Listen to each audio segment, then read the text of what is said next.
Orla, Taoiseach, your government is failing neurodiverse children and their families. You need to do more on autism services. 1 year ago, we in Labour put forward a Dáil motion on autism services for children in this House.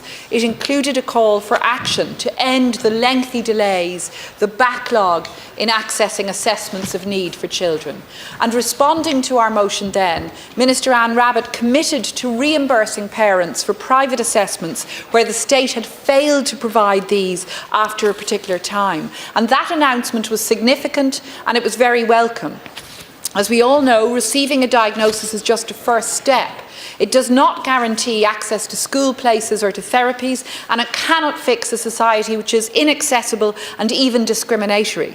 But without a diagnosis, children and young people with autism are often deprived of access to the supports they need to thrive. Lack of diagnosis deprives them and their families of clarity, and it can delay detection of other conditions, such as ADHD.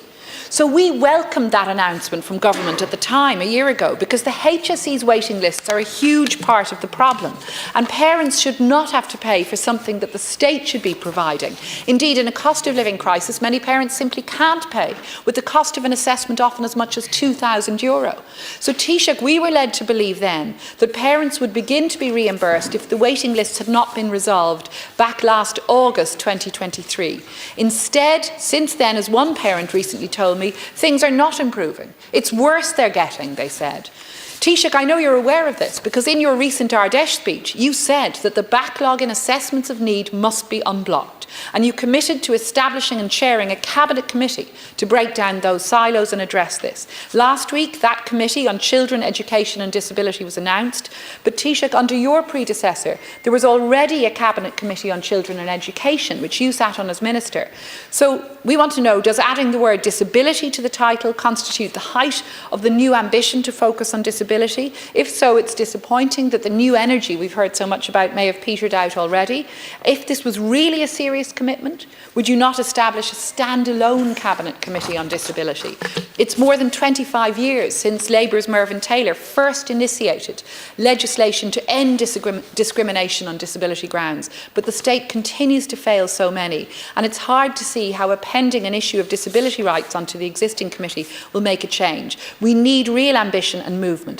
Taoiseach, I know in June 2023 you met the amazing young advocate Cara Darmody, only 13, and who's worked so hard to raise awareness about autism and to ensure children would get timely access to assessments.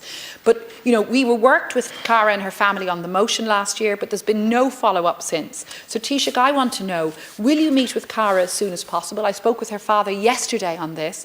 And when will we see that commitment from last year made good?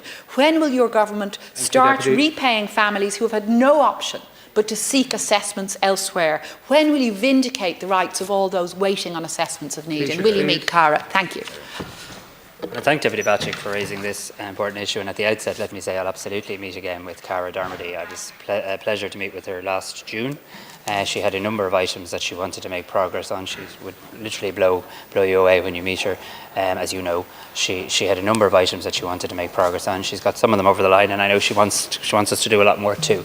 I'm very happy to meet her, and it's her father Mark, I believe, and I'll be in touch with them to arrange that. She's written to me very recently as well, and I'm very happy to accept your invitation to meet with her today, Deputy Bacik, so I'll arrange that. Look, the Cabinet Committee on Children, Education and Disability will meet for the first time on Monday. You are right, we have decided to have children, education and disability, and the rationale behind that is because the Department of Education and indeed the Department of Children, which have responsibility for coordinating our national disability strategy and the likes, I felt it was appropriate to use that structure to have them there. But look, this will involve me chairing a Cabinet Committee once a month on disability issues. That's a commitment that I want to give to this issue because I think there's a lot of work to be done. Minister Rabbitte has done really good work in this area. In fairness, you've acknowledged some of the good engagement you've had. She will very shortly be publishing an autism strategy, which is something that has been worked on for quite a significant period of time. I will follow up directly with Minister Rabbitte in relation to that issue regarding assessments and the payments of assessments, because she gave that commitment in good faith. I've absolutely no doubt about that, on foot of the Labour Party motion, and I want to help her be able to deliver on that in any way that I can. So I'll come back to you directly in relation to that. A couple of other things just I think worth mentioning as well. I do think we need to look, and two things I'll want to look at very quickly is the issue of workforce planning. Because actually, whether you're paying for an assessment privately or whether you're waiting for an assessment publicly, it is true to say that we're not training nearly enough people when it comes to therapy posts in Ireland. And I'll task Minister O'Donovan now with working with Irish universities to see how we can ramp up the number of training places in Irish universities for speech and language therapy, occupational therapy, physiotherapy. We have started on an all-island basis.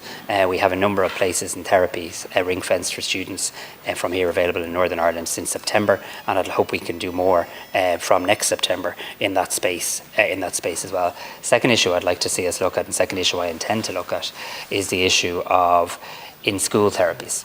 This had worked well. There were a number of pilots, for want of a better phrase, that had worked in schools where therapies were being provided in schools. One was in my own constituency and I was familiar with it.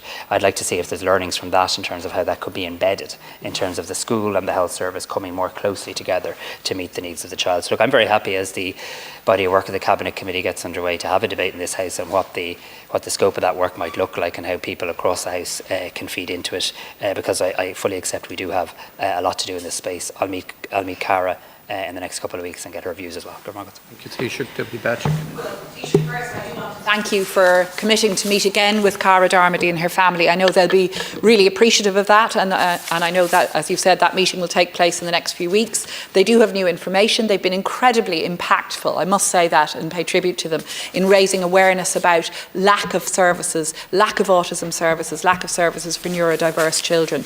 I also thank you for clarifying that the new committee will be meeting on Monday, and also for committing to follow up with Minister Anne Rabbitte on the issue of the reimbursement of payment for private assessments of need.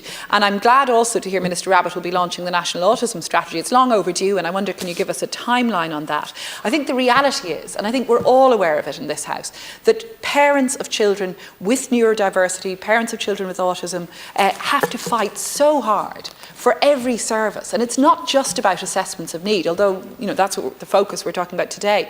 But you've also referred to issues like in-school therapies, broader services, like school places. So many children have to travel so far out of their own communities to access these services, even where they've had the diagnosis, even where the service is provided. It's not provided anywhere near where they live. It means they cannot have the same quality of life that their siblings have. So Taoiseach, I am appealing to you to give us a clear commitment as to what meaningful change the new Cabinet Committee will make for those children and their families. And I thank you again for agreeing to meet Cara Darmody. Thanks very much. I look forward to meeting Cara and look forward to working with deputies who are like-minded on this issue across this House, because I think this is an area where we can make progress together, but it's an area in which we really do need to do that.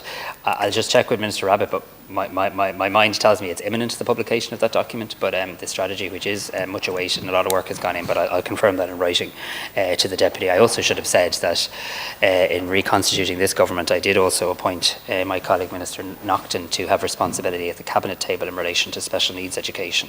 And again, I thought that was another important lever that we could pull in terms of amplifying the voices of people with a disability, particularly from an education point of view. Another area that I think we can look at quite quickly is the area of career guidance for children in special schools. I was kind of astonished to realise that this doesn't happen at the moment. So I was, until very recently, the Minister for Third Level Education. We have now courses for students with intellectual disabilities in third level, but if you're in a special needs school, you don't have access to career guidance supports. Minister Foley and I just published a new strategy on career guidance, and that's one of the actions in it that I'd like to see early movement on. I do take your point, though, about the geographic inequity here and the need to map out properly the delivery of both our school services and our health services, and I'll keep in touch. Deputy.